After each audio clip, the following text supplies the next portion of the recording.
Hoje tem comentário maldoso e malicioso de radialista ainda sobre aquele assunto da verba gasta pelo governo federal com leite condensado. Tem também um trecho da entrevista do governador Rui Esquerdopata Costa, concedida à Rádio Sociedade da Bahia. Se você já se interessou pelo assunto, ajude a espalhar essas informações, curtindo, comentando e compartilhando esse link nas suas redes sociais. E se ainda não for, aproveite para se inscrever no canal e ativar as notificações. Vamos ao assunto. E é comigo mesmo. 2 milhões de chiclete, hein, Noel? E leite condensado? Rapaz! Meu Deus do céu. Varela, tem coisa... A gastança governamental não tem limite, né, rapaz? Esculhambação geral. Coisas que assustam o tempo todo. Imagine, quando eu era menino, sabe que eu dizia à minha avó, eu tenho um sonho. Qual é o seu sonho, menino? Eu queria pegar uma lata de leite condensado, furar e ficar mamando. Eu também! Que demais! Era gostoso, viu, Noel? Ai, que delícia! Hoje eu posso comprar até uma caixa grande, mas sou diabético, não posso. Mas lançaram aí um leite condensado diet, né? Já lançaram. Varela, é dinheiro saído por tudo quanto é lado, viu?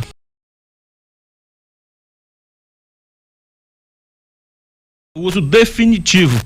Então, ou seja, proporcionalmente, é evidente que quem completou todos os estudos já tem autorização definitiva, tem mais segurança do que quem ainda está em fase emergencial. Então nós estamos fazendo contato, ontem eu mandei fazer formalmente com esse laboratório chinês para ver se eles têm disponibilidade de doses de vacina, porque é isso que nós precisamos fazer, ampliar o número de fornecedores de vacina para fazer a vacinação o mais rápido possível.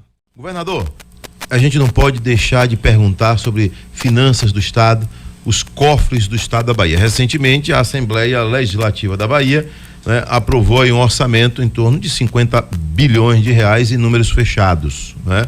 Isso não significa dizer que a gente vai estar com essa grana já toda garantida, né? O que a gente espera de 2021, um ano mais difícil que foi 2020, mais alívio, o que é que o senhor espera? Mais difícil. Mais difícil? Muito mais difícil. E eu quero, nesse momento, Adelson, até fazer um alerta aí para os remédio amargo, porém verdadeiro, né?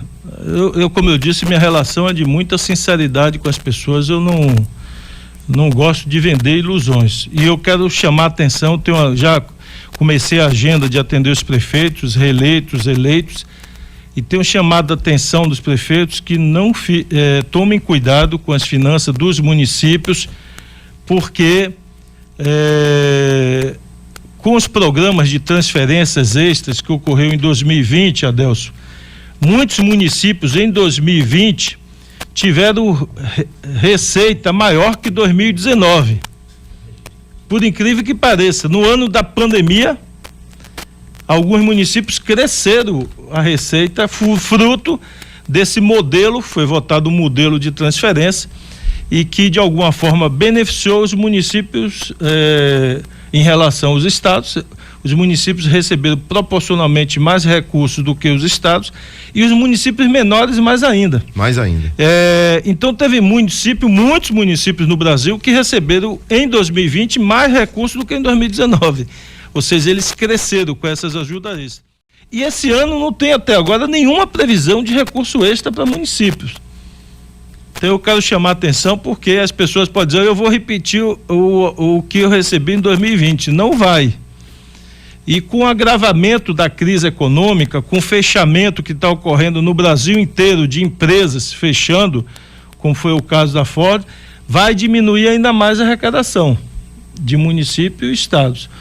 Então eu peço aos prefeitos que se programem, porque para não ter interrupção na prestação de serviço público. Nós estamos preparados, Adelson, desde o ano passado que a gente já tinha essa concepção que esse ano seria mais apertado do que foi 2020 e nos preparamos, graças a Deus, viramos o ano, o Estado melhorou sua performance financeira. Gente que torce contra, que acha que se o Estado consegue fazer as coisas é ruim, porque o cara É aquela velha política, né? Quanto pior, melhor para quem quer fazer politicagem. Então, mas graças a Deus a ponte vai sair, porque é importante para o Baixo Sul, para o Sul, é importante para aumentar a renda da Bahia, aumentar o fluxo de turistas. Nós temos uma das regiões mais belas, se não a região mais bela do país.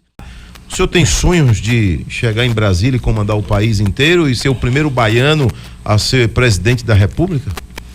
Ô, Adelso, deixa eu lhe dizer como... Jorge Bianchi fez essa pergunta. Jorge, eu nunca de fato sonhei nem planejei ser governador da Bahia. Se eu disser que sonhei, eu planejei.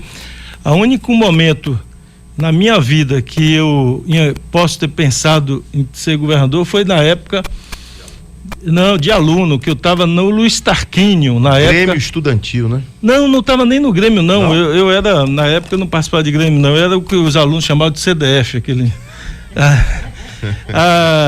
E naquele momento, na escola Luiz Tarquínio, me parece que era o governo de Roberto Santos, se eu não me engano. Eles criaram um programa de eleição do governador Mirim. Então as escolas fizeram a votação para o governador Mirim, algumas escolas, e depois da eleição de todas as escolas, o governador escolheria um dos eleitos da escola para passar um dia com o governador. Eu me lembro que no Luiz Tarquínio, naquele ano, eu fui escolhido, o governador Mirim, do Luiz Tarquínio. Na época eu não fui chamado pelo governador, mas na escola eu fui votado como governador Mirim. Talvez tenha sido um momento único na minha vida que eu tenha pensado nisso.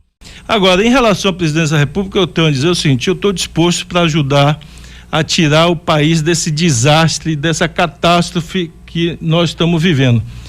Desde a retirada naquele golpe parlamentar feito contra a presidenta Dilma, que o país afundou em falta de credibilidade, afundou em aumento da pobreza, afundou em aumento do desemprego, e hoje vive seu pior momento nesse governo desastroso que definitivamente vai se ficar na história do Brasil como o pior governo de toda a história do Brasil, e portanto ficará, não tenho dúvida, na história do Brasil como o pior governo de qualquer época.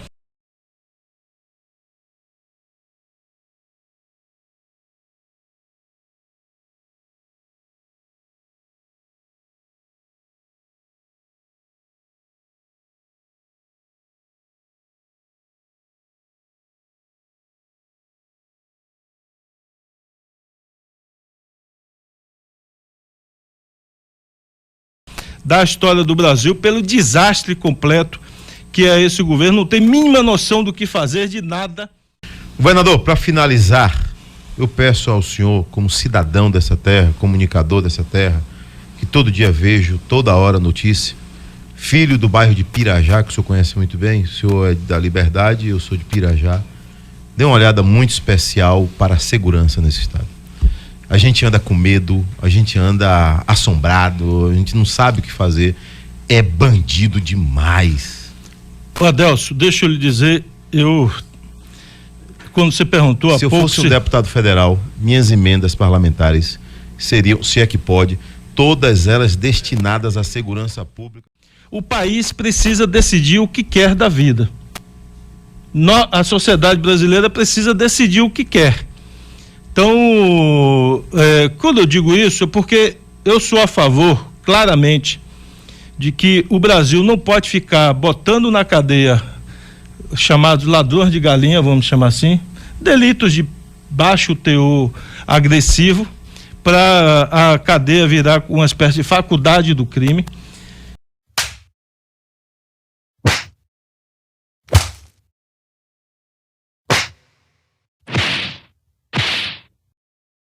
Governador, Zezinho, abre linha aí pra Varela, que ele tá atentamente ouvindo a gente, e gentilmente aí eu cedo aqui o espaço para ele participar e fazer uma pergunta. Varela, já que eu invadi seu horário, né, Varela? Beleza, né, parabéns pela entrevista. É o chefe do Executivo Estadual que demonstra nessa entrevista que sabe de tudo o que está acontecendo. Vou arranjar um lugar de puxa-saco. Quem puxa saco tá se dando muito bem. Para finalizar, governador, o senhor não vota para presidente da Câmara, nem para a presidência do Senado. Mas já sinaliza aí que o senhor está com Baleia Rossi. Por quê? Se Baleia Rossi é MDB é acusado de participar do golpe de 2016. E agora? Adelso, como sempre você, como um bom jornalista, gosta de puxar as polêmicas, mas como eu não voto, então eu tenho, vamos dizer assim, a condição favorável de não necessariamente ter essa posição. A minha base política está dividida entre o Baleia Rossi e o Arthur Lira. Eu recebi os dois em meu gabinete. Agora, em tese, os dois candidatos participaram do que eu chamo de golpe parlamentar, eu não chamo aquilo de impeachment. Como a presidenta à época estava com baixa popularidade, todo mundo foi na onda de participar disso. Os dois participaram, tanto o Baleia Rossi como o Arthur Lira. Então não faz diferença nesse aspecto um ou outro, porque os dois participaram, os dois votaram pelo afastamento da presidenta. Se não fosse o presidente, o nosso...